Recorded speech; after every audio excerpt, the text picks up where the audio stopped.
Hello दोस्तों, नमस्कार। स्वागत है एक बार फिर से आप सभी का अपने प्रिय चैनल पर। दोस्तों आपको बता दें जो अभी की सबसे बड़ी खबर आ रही है, जहां पर पाकिस्तानी सेना के अधिकारी को सता रहा है परमाणु हमले का डर। कहा मोदी बहुत आक्रामक है। जी हां दोस्तों, बताएंगे सबसे बड़ी खबर किसने प्रधानमंत्री नरेंद्र मोदी जी को लेकर दोस्तों ये बात कही। और इसी बीच आपको सबसे बड़ी खबर बताएंगे, जहां अल जजीरा के बिगड़े बोल, ग्लोबल प्रॉब्लम है हिंदू राष्ट्र, साथ में प्रधानमंत्री मोदी जी पर भी उगला जहर। जी हां दोस्तों, बताएंगे क्या है बड़ी खबर। इसी बीच बताएंगे जहां पर राजनाथ सिंह जी ने बताया कुछ ऐसा होगा, अपना नया भारत रक्षा जरूरतें पूरा करने में बड़ी सक्षम है अपनी भारतीय सेना और डिफेंस सिस्टम दोस्तों। और साथ ही साथ आपको बताएंगे जहां पर राशन कार्ड धारकों की लग गई लॉटरी, अक्टूबर से मोदी सरकार देगी एक खास सुविधा। और दोस्तों इस राज्य के लोगों को बहुत बड़ी सौगात मिलने वाली है दीपावली पर, हर गरीब परिवार को मुफ्त में मिलेगा एक सिलेंडर। तो बताएंगे दोस्तों कहाँ की ये सारी बड़ी खबरें हैं, तो आराम से बने रहेगा वीडियो के अंत तक। और अभी खबरों में आगे बढ़ने से पहले हमेशा की तरह मानते हैं कि अपना भारत मोदी जी के नेतृत्व में आगे बढ़ रहा है दोस्तों। और भारत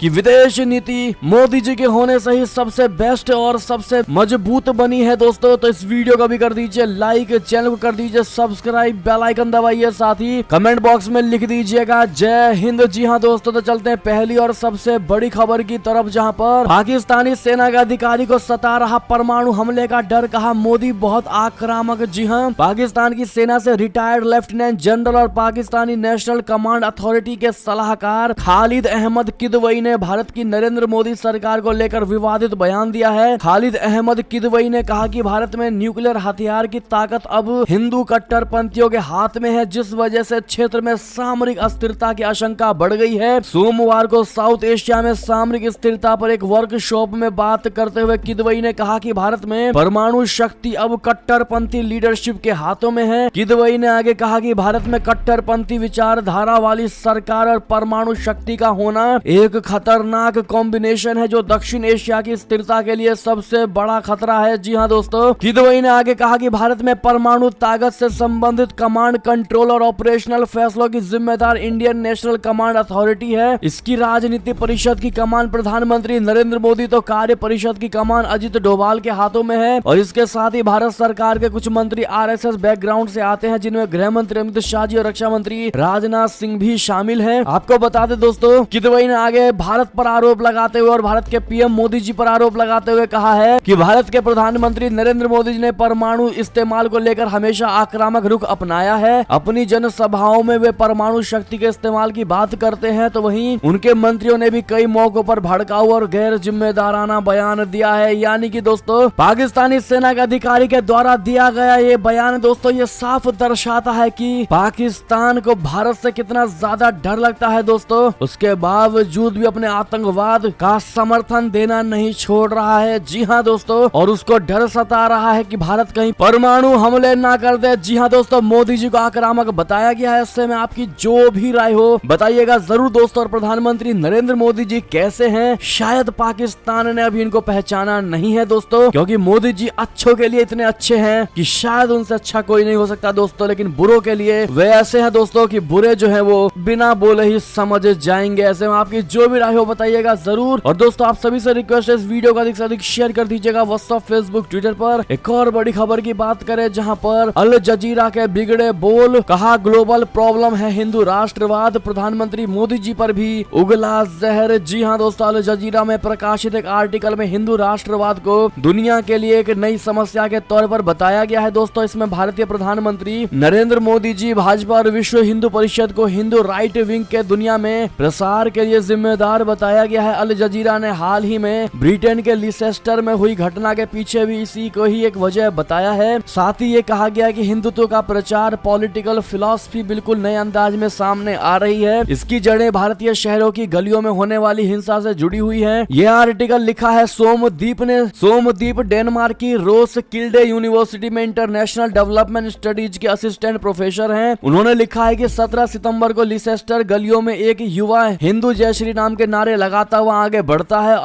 अब हिंदू राष्ट्रवादियों का युद्ध घोष जैसा हो गया है। आर्टिकल में लिखा है कि यही वो हट्टा कट्टा हिंदू गर्व और अंध देशभक्ति है, जिसकी अपेक्षा हिंदू राष्ट्रवादी हमेशा से करते आ रहे हैं। जी हाँ दोस्तों, यानी कि दोस्तों इन खबरों और इन आर्टिकल आर्टिकल को देखा जाए तो इससे ये साफ जाहिर होता है कि भारत के खिलाफ कुछ संगठन है दोस्तों जो काफी ज्यादा हेट बातें लिखते हैं, भारत के खिलाफ मन गढ़ंत यानी कॉन्स्पिरेसी थ्योरी लिखने की कोशिश करते हैं दोस्तों और दुनिया में फैलाने की कोशिश करते हैं। और उन्हीं में से जुड़ी एक बड़ी खबर थी जो हमने आपको बताया है कि एक तरफ भारत अपना नाम करने में लगा हुआ है दोस्तों, तो दूसरी तरफ कुछ लोग हैं जो बुराई भी करने की कोशिश कर रहे हैं भारत की। ऐसे में बुराई करने वालों को आप क्या कहना चाहेंगे दोस्तों, बताइएगा जरूर और वीडियो लाइक करना मत भूलिएगा। चलते हैं और बड़ी खबर की तरफ जहां पर राजनाथ सिंह ने बताया कुछ ऐसा होगा अपना नया भारत, रक्षा जरूरतें पूरा करने में सक्षम और दुनिया को भी देंगे अपने उत्पाद। बता दें रक्षा मंत्री राजनाथ सिंह ने कहा कि भारत ने 2025 तक रक्षा विनिर्माण क्षेत्र में 1,75 करोड़ रुपए के कारोबार का लक्ष्य रखा है दोस्तों। उन्होंने कहा कि सैन्य उपकरणों के घरेलू उत्पादन को बढ़ावा देना सरकार की प्राथमिकता है। राजनाथ सिंह जी ने भारतीय रक्षा उद्योग से आधुनिक और लागत प्रभावी उत्पादों का निर्माण करने के लिए कहा है ताकि सरकार के नए भारत के दृष्टिकोण को साकार किया जा सके। राजनाथ सिंह ने कहा कि हम न केवल अपने जरूरतों को पूरा कर सके बल्कि अन्य देशों की आवश्यकताओं को भी पूरा कर सके। जी हाँ दोस्तों, society of Indian defence manufacturers की वार्षिक आम बैठक को संबोधित करते हुए राजनाथ सिंह जी ने कहा कि लगातार विकसित हो रहे वैश्विक परिदृश्य ने दुनिया भर में सैन्य उपकरणों की मांग में वृद्धि की है, जिसमें देश नई चुनौतियों का सामना करने के लिए अपने सुरक्षा तंत्र को मजबूत करने पर ध्यान केंद्रित कर रहे हैं। एक और बड़ी खबर की बात करें दोस्तों, जहां पर जम्मू कश्मीर से बहुत बड़ी खबर, कश्मीर घाटी में लगातार दूसरे दिन मुठभेड़, एक जैश आतंकी ढेर, दूसरा सुरक्षा बलों से घिरा। बता दे दक्षिण कश्मीर के कुलगाम में मंगलवार को लगातार दूसरे दिन हुई मुठभेड़ में सुरक्षा बलों ने जैश ए मोहम्मद के एक आतंकी को मार गिराया गया, एक अन्य आतंकी को घेर लिया गया है दोस्तों। एक दिन पहले सोमवार को जैश कमांडर पाकिस्तानी आतंकी को सुरक्षा बलों ने ढेर कर दिया। जैश के 2 आतंकियों को 24 घंटे में मार गिराने में सफलता मिली है दोस्तों। पुलिस के मुताबिक जिले के अहवाटू गांव में आतंकियों की मौजूदगी की सूचना पर सुरक्षा बलों ने घेराबंदी शुरू कर दी और इस दौरान घेरा सख्त होने पर छिपे दहशतगर्दों ने फायरिंग कर भागने की कोशिश की, लेकिन सुरक्षा बलों ने उन्हें यह मौका नहीं दिया। कई बार आत्मसमर्पण की अपील के बाद भी वे नहीं माने और लगातार सुरक्षा बलों पर फायरिंग करते रहे। इसके बाद सुरक्षा बलों ने भी जवाबी कार्रवाई की जिसमें एक आतंकी मार गिराया गया। एडीजीपी कश्मीर विजय कुमार ने बताया कि मुठभेड़ फिलहाल जारी और 2 स्थानीय आतंकियों के घिरे होने की खबर थी जिसमें एक मार गिराया गया और दोनों कई आतंकी घटना में शामिल भी रहे थे। बहुत बड़ी खबर दोस्तों। ऐसे में थैंक यू इंडियन आर्मी कहना बिल्कुल मत भूलेगा दोस्तों, ताकि आप लोग के सपोर्ट से ही हमारे भारतीय सैनिकों का मनोबल आगे बढ़े दोस्तों। ऐसे में 2 बातें उनके लिए जरूर कह दीजिएगा, जय हिंद जय भारत भी कहना बिल्कुल मत भूलिएगा। बात करें एक और खबर की, जहां चीन से खतरे को देखते हुए सेना ने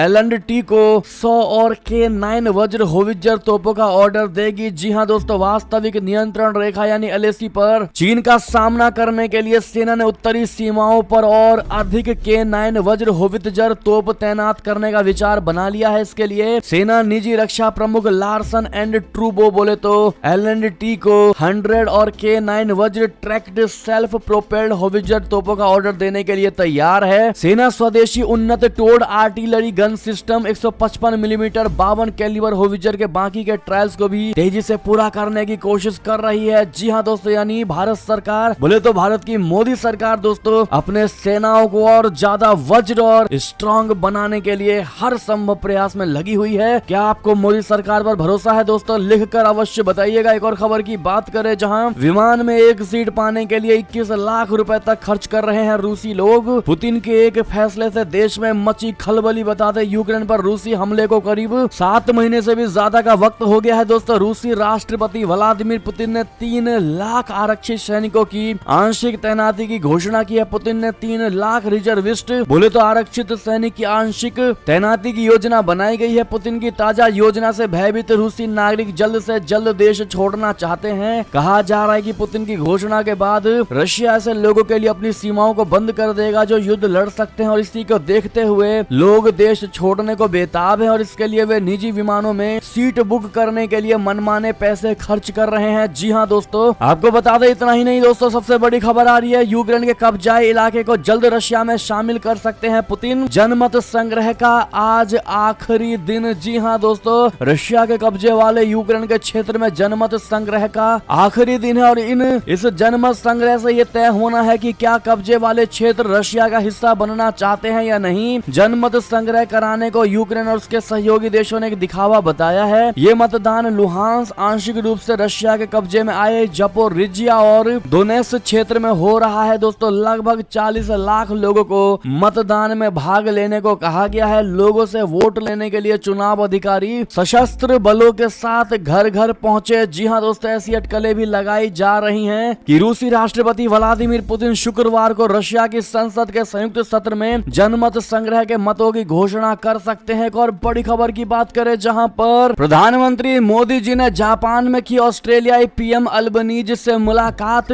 दोनों देशों के रिश्ते बढ़ाने पर हुई चर्चा। बता दें, प्रधानमंत्री नरेंद्र मोदी जी ने मंगलवार को अपने ऑस्ट्रेलियाई समकक्ष एंथनी अल्बनीज के साथ टोक्यो में बैठक की, जिस दौरान दोनों नेताओं ने महत्वपूर्ण द्विपक्षीय संबंधों और विविध क्षेत्रों में भारत ऑस्ट्रेलिया साझेदारी बढ़ाने के तरीकों पर चर्चाएं की। मोदी जी जापान के पूर्व प्रधानमंत्री शिंजो आबे की राजकीय अंत्येष्टि में शामिल होने यहां पर आए थे। अल्बनीज ने बैठक के बाद ट्वीट में कहा कि टोक्यो में नरेंद्र मोदी जी से मुलाकात की तथा भारत और ऑस्ट्रेलिया के बीच महत्वपूर्ण संबंध पर चर्चा की गई। और इस ट्वीट का जवाब देते हुए मोदी जी ने लिखा कि टोक्यो में प्रधानमंत्री अल्बनीज के साथ उपयोगी बातचीत हुई। हम विविध क्षेत्रों में भारत ऑस्ट्रेलियाई साझेदारी बढ़ाने के लिए करीबी रूप से काम करना जारी रखेंगे। दोनों नेताओं ने टोक्यो में मई में क्वाड नेताओं के शिखर सम्मेलन से इतर द्विपक्षीय बैठक की थी। जी हां दोस्तों, बात करें अगली खबर की, जहां पर साथ ही बता दें, भारत आपको याद कर रहा है। शिंजो आबे जापान में दोस्त का जिक्र कर भावुक हुए प्रधानमंत्री नरेंद्र मोदी जी। जी हां दोस्तों, आबे के साथ सौहार्दपूर्ण संबंध रखने वाले मोदी जी ने कहा कि मैं पूर्व प्रधानमंत्री शिंजो आबे जी के आकस्मिक निधन से बेहद दुखी हूं। उन्होंने भारत जापान संबंधों को एक ऊंचे मुकाम पर पहुंचाया और कई क्षेत्रों में संबंधों का भी विस्तार किया। मोदी जी ने अपनी पिछली जापान यात्रा को याद करते हुए कहा कि उस दौरान उनकी आबे के साथ लंबी बातचीत की थी। उन्होंने कहा कि भारत आपको याद कर रहा है शिंजो आबे। गौरतलब है कि आबे 67 की 8 जुलाई को उस समय गोली मारकर हत्या कर दी गई थी, जब वो दक्षिणी जापानी शहर नारा में चुनाव प्रचार के दौरान एक जनसभा को संबोधित कर रहे थे। जी हाँ दोस्तों, ऐसे में शिंजो आबे जी को याद करते हुए दोस्तों आप लोग भी एक बार उनको श्रद्धांजलि कमेंट सेक्शन में जरूर दे दीजिएगा। एक और खबर की बात करें, जहां पर डीआरडीओ ने विशोराडस के मिसाइल का किया सफल परीक्षण। आसमान में ही बाहरी ताकत को कर देगा खत्म। बता दें, रक्षा अनुसंधान और विकास संगठन यानी डीआरडीओ ने मंगलवार को कम दूरी वाले वायु रक्षा प्रणाली बोले तो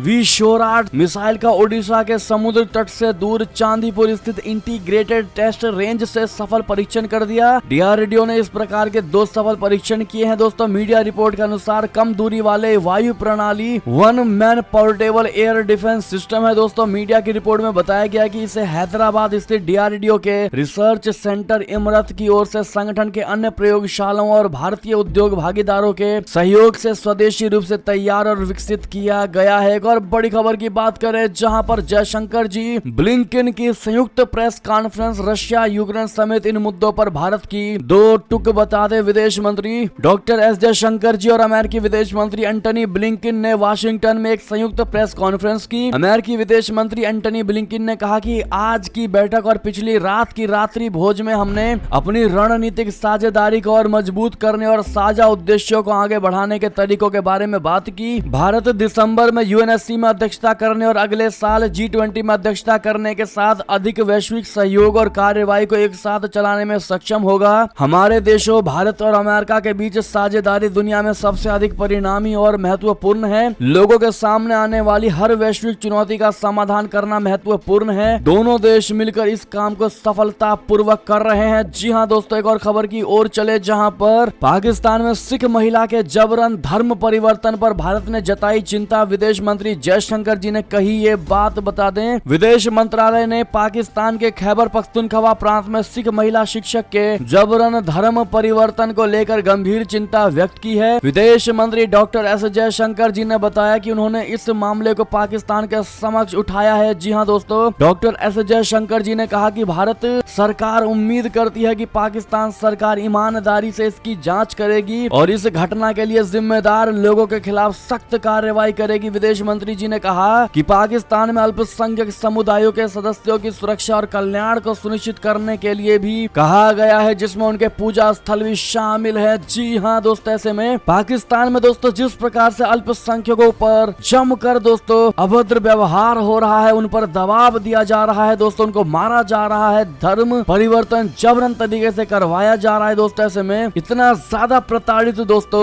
किया जा रहा है इन अल्पसंख्यकों पर। ऐसे में आपकी जो भी राय हो पाकिस्तान को लेकर बताइएगा जरूर। आखिर कब सुधरेगा पाकिस्तान? लेकिन अपनी गलती छोड़कर दोस्तों वो भारत पर ही हमेशा से इल्जाम मढ़ता आया है दोस्तों, और आज भी मढ़ ही रहा है। ऐसे में आपका कहना तो बनता ही है। और वीडियो दोस्तों जिन्होंने अभी तक लाइक नहीं किया प्लीज देखते देखते लाइक कर दीजिएगा। एक और खबर की बात करें जहां रशिया में जासूसी के आरोप में जापानी राजनयिक हुए गिरफ्तार, आंखों पर पट्टी बांधकर हुई पूछताछ। जी हां दोस्तों, जिसके बाद भड़क उठा जापान। बता दें रशिया ने एक जापानी राजनयिक को संवेदनशील जानकारी हासिल करने की कोशिश के आरोप में हिरासत में लिया है दोस्तों। तो वहीं जापान ने जासूसी के आरोपों को खारिज कर दिया है। साथ ही रूसी अधिकारियों पर अपमानजनक तरीके से पूछताछ करने का आरोप लगाया है दोस्तों, और रशिया से मामले में माफी की मांग की है। रशिया की एजेंसियों ने एफएसबी के हवाले से खबर में कहा था कि पैसे लेकर संवेदनशील जानकारी लेते हुए जापान के राजनयिक को रंगे हाथों पकड़ा गया है दोस्तों। वो रशिया के बारे में ऐसी जानकारी हासिल कर रहा था जिसे एशिया प्रशांत क्षेत्र में किसी अन्य देश के साथ साझा करने पर रोक है। रशिया की संघीय सुरक्षा सेवा यानी एफएसबी ने आरोप लगाया है कि व्लादिवोस्तोक में पदस्थ वाणिज्य दूत मोतोकी तत्सुनोरी ने पश्चिमी प्रतिबंधों के प्रभाव से जुड़ी जानकारी भी हासिल करने की कोशिश की थी। साथ ही दोस्तों बड़ी खबर बता दें जहां पर सभी देशों के बीच अब श्रीलंका भी आया भारत के साथ। कहा भारत जापान को बनाए सुरक्षा परिषद का स्थायी सदस्य। राष्ट्रपति विक्रम सिंघे ने किया इसका समर्थन। बता दें श्रीलंका के राष्ट्रपति रानिल विक्रम सिंघे ने भारत और जापान को संयुक्त राष्ट्र सुरक्षा परिषद का स्थायी सदस्य बनाने की पैरवी की है। उन्होंने कहा कि वे और उनकी सरकार इसका समर्थन करेंगे। विक्रम सिंघे जापान के पूर्व पीएम शिंजो आबे के अंतिम संस्कार में भाग लेने के लिए टोक्यो में हैं। मंगलवार को जापान के विदेश मंत्री योमी मासा हयाशी के साथ एक बैठक के दौरान विक्रम सिंघे ने अंतर्राष्ट्रीय मंच पर जापान द्वारा श्रीलंका को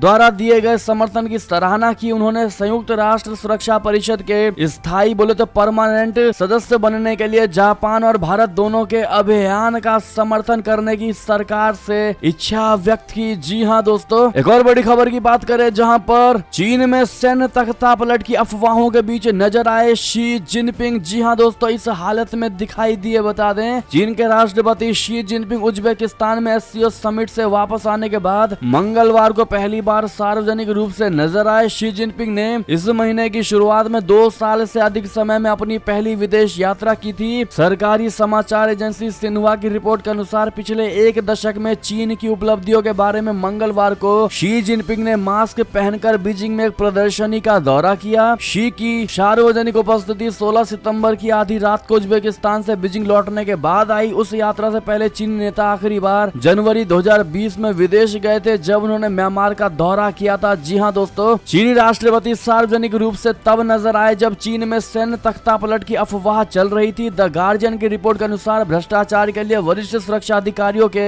एक समूह को जेल में बंद किए जाने के बाद से शी जिनपिंग के घर में नजरबंद होने की अजीबोगरीब अफवाह उड़ाई गई जिसका खंडन कर दिया गया। जी हाँ दोस्तों, एक और खबर की ओर चले जहां पर अमेरिकी सिखों ने प्रधानमंत्री मोदी जी को लिखा खत। 30 साल से जेल में बंद सिखों की मांगी रिहाई। बता दें सिख ऑफ अमेरिका संगठन ने प्रधानमंत्री नरेंद्र मोदी जी से भारत की जेलों में 30 साल से अधिक समय से बंद सभी सिखों की रिहाई का आग्रह किया है। मोदी को लिखे एक पत्र में सिख ऑफ अमेरिका ने प्रधानमंत्री से इस मामले पर एक समिति का गठन करने और ये पता लगाने का आग्रह भी किया है कि ऐसे कितने सिख जेलों में बंद हैं। उन्होंने आरोप लगाया है कि इनमें से कई सिख अदालत द्वारा दी गई सजा पूरी करने के बाद भी जेल में बंद हैं। बात करें दोस्तों अगली खबर की जहां पर दिल्ली बनाम केंद्र विवाद। जी हां, सेवाओं पर आखिर किसका होगा कंट्रोल? संविधान पीठ याचिका पर 9 नवंबर को करेगी सुनवाई। बता दें सुप्रीम कोर्ट ने मंगलवार को कहा कि 5 सदस्यीय संविधान पीठ राष्ट्रीय राजधानी दिल्ली में सेवाओं के नियंत्रण पर केंद्र और दिल्ली सरकार की विधायी और कार्यकारी शक्तियों के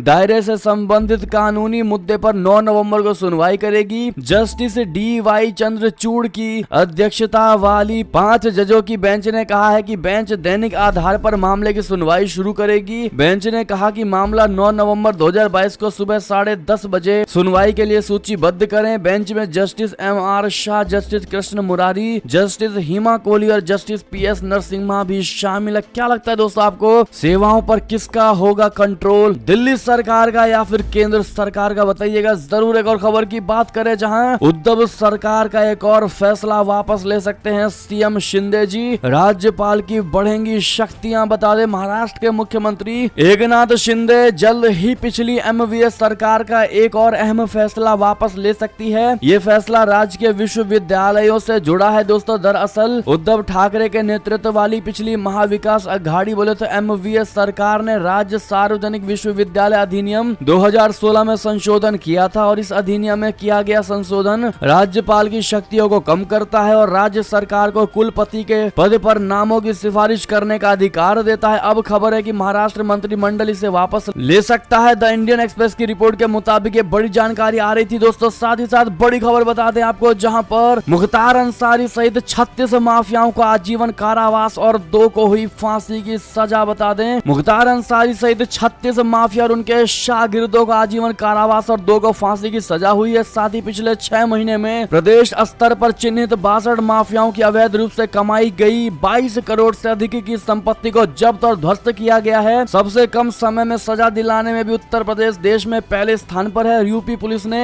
माफिया के गैंग के 860 सहयोगियों के खिलाफ 396 मुकदमे दर्ज करके 400 से अधिक को आरोपियों को गिरफ्तार किया है। जी हाँ दोस्तों, ऐसे में योगी सरकार का लोहा मानते हैं कि नहीं दोस्तों, आप लोग बताइएगा जरूर। और योगी सरकार अच्छा काम कर रही है दोस्तों, मानते हैं कि नहीं बताइएगा। एक और खबर की बात करें जहां पर सीएम योगी जी की बहुत बड़ी सौगात, दीपावली पर हर गरीब परिवार को मुफ्त में मिलेगा एक सिलेंडर। बता दें उत्तर प्रदेश में योगी आदित्यनाथ के नेतृत्व वाली राज्य सरकार दीपावली पर गरीब परिवारों को एक सौगात देने की तैयारी में है। राज्य सरकार ने गरीब परिवारों को मुफ्त गैस सिलेंडर दिए जाने की घोषणा की है। हर परिवार को एक सिलेंडर मुफ्त में दिया जाएगा। दरअसल बीजेपी ने 2022 विधानसभा चुनाव में अपने संकल्प पत्र में दीपावली और होली पर मुफ्त गैस सिलेंडर देने का वादा किया था, जिससे कि अब पूरा किया जा रहा है दोस्तों। विधानसभा चुनाव के दौरान सीएम योगी जी ने उज्ज्वला योजना के तहत होली और दीपावली पर फ्री गैस सिलेंडर देने की घोषणा की थी। चूंकि यूपी में नई सरकार का गठन होली के कुछ दिन बाद ही हुआ था, इसलिए 2022 होली पर इसे लागू नहीं किया जा सका। जो महिलाएं सिलेंडर के तोहफे का इंतजार कर रही थी, उनका इंतजार अब जाकर खत्म हो रहा है। जी हाँ दोस्तों, साथ ही साथ बड़ी खबर आपको बता दें, जहां राशन कार्ड वालों को बहुत खुशखबरी की खबर दोस्तों, लग गई लॉटरी। अक्टूबर से मोदी सरकार देगी एक खास सुविधा। बता दें अगर आपके पास राशन कार्ड है और आप प्रधानमंत्री गरीब कल्याण अन्न योजना के तहत फ्री राशन ले रहे हैं, तो ये खबर आपके काम की है दोस्तों। दरअसल इस योजना को कोविड काल के दौरान अप्रैल 2020 में लॉन्च किया गया था। बाद में मार्च 2022 में योजना को 6 महीने के लिए बढ़ाकर सितंबर तक कर दिया गया। अब ये चर्चा है कि क्या सरकार इस योजना को एक बार फिर से बढ़ाएगी या नहीं। सरकार की इस योजना को लेकर इसलिए चर्चाएं हो रही हैं क्योंकि इससे सीधे तौर पर 80 करोड़ लोग जुड़े हुए हैं। मीडिया रिपोर्ट के अनुसार केंद्र सरकार की तरफ से मुफ्त राशन वितरित करने वाली अपनी इस सबसे बड़ी योजना को एक बार फिर 6 महीने बोले तो मार्च 2023 तक के लिए बढ़ाने का मन बना लिया है दोस्तों। इसका संकेत केंद्रीय खाद्य विभाग के सचिव की तरफ से भी दिया जा चुका है। हालांकि इसको लेकर कोई आधिकारिक बोले तो ऑफिशियल तौर पर घोषणा नहीं की गई है दोस्तों। अधिकारियों के अनुसार प्रधानमंत्री गरीब कल्याण अन्न योजना बोले तो PMGKAY की दुनिया की सबसे बड़ी अन्न योजना है। सरकार के पास इसके लिए अनाज का पर्याप्त भंडार भी है। जी हाँ दोस्तों, ऐसे में जैसे ही कोई ऑफिशियल दोस्तों घोषणा की जाती है, सबसे पहले आपको हम बताएंगे। इसीलिए चैनल पर नए हैं तो सब्सक्राइब जरूर कर लीजिएगा और बेल आइकन दबाना बिल्कुल मत भूलिएगा दोस्तों। साथ ही साथ अंतिम खबर की बात करें, जहां 12वीं किस्त के पहले प्रधानमंत्री किसान के नियमों में बहुत बड़ा बदलाव। जमा करे ये डॉक्यूमेंट खाते में आएंगे 4000 रुपए। बता दें पीएम किसान सम्मान निधि योजना में बहुत बड़ा बदलाव हुआ है। अब किसान योजना में रजिस्ट्रेशन के लिए राशन कार्ड को अनिवार्य कर दिया गया है। अगर आप भी किसान योजना के लाभार्थी हैं तो तत्काल ही राशन कार्ड बनवा लें। इसके तहत अब खतौनी, आधार कार्ड, बैंक पासबुक और घोषणा पत्र की हार्ड कॉपी जमा करने की अनिवार्यता भी खत्म कर दी गई है। अब लाभार्थियों को इन दस्तावेजों की PDF फाइल बनाकर पोर्टल पर अपलोड करनी होगी। इससे किसानों का समय भी बचेगा। साथ ही नई व्यवस्था में योजनाओं को ज्यादा पारदर्शी बनाया जा सकेगा दोस्तों। रजिस्ट्रेशन में अब कोई गड़बड़ी बिल्कुल नहीं हो सकती। कैसे आप रजिस्ट्रेशन कर सकते हैं और उसके लिए क्या क्या जरूरी दस्तावेज लगेंगे दोस्तों, ये सारी जानकारी हमने स्क्रीन पर दे दिया है। ऐसे में किसानों के खाते में क्या 4000 रुपए आएंगे दोस्तों, आपको बता दें। दरअसल इस योजना के तहत जिन किसानों के खाते में पीएम किसान की 11वीं किस्त नहीं आई है, उन्हें अब अगली किस्त के साथ पिछली राशि भी मिल जाएगी। यानी कि किसानों को अब 4000 रुपए मिल जाएंगे। जी हाँ दोस्तों, लेकिन आपको आपको बता दें ये सुविधा उन किसानों को ही मिलेगी जिन्होंने रजिस्ट्रेशन कराई होगी। यानी अगर आपके आवेदन को स्वीकार किया गया है और किसी कारणवश आपकी किस्त अटकी है तो आपको एक साथ 4,000 रुपए मिलेंगे। जी हाँ दोस्तों, ऐसे में ये थी अब तक की सारी बड़ी खबरें। दोस्तों आपको हमारी खबर कैसी लगी? आशा करता हूँ बहुत अच्छी लगी होगी। अगर थोड़ी भी अच्छी लगी है तो इस वीडियो को भी अपने भाई बंधुओं में व्हाट्सएप, फेसबुक, ट्विटर के जरिए पूरे भारत में शेयर करना बिल्कुल मत भूलिएगा दोस्तों। और अभी कर दीजिए इस वीडियो को लाइक, चैनल को कर दीजिए सब्सक्राइब, बेल आइकन दबाइए, साथ ही कमेंट बॉक्स में लिख दीजिएगा जय हिंद जय भारत। तो मिलते हैं आप सभी बड़ी खबर में, तब तक के लिए अपना ख्याल रखिएगा। आप सभी का बहुत बहुत धन्यवाद साथ देने के लिए, साथ बने रहने के लिए। जय हिंद जय भारत, जय श्री राम, वंदे मातरम, हर हर महादेव।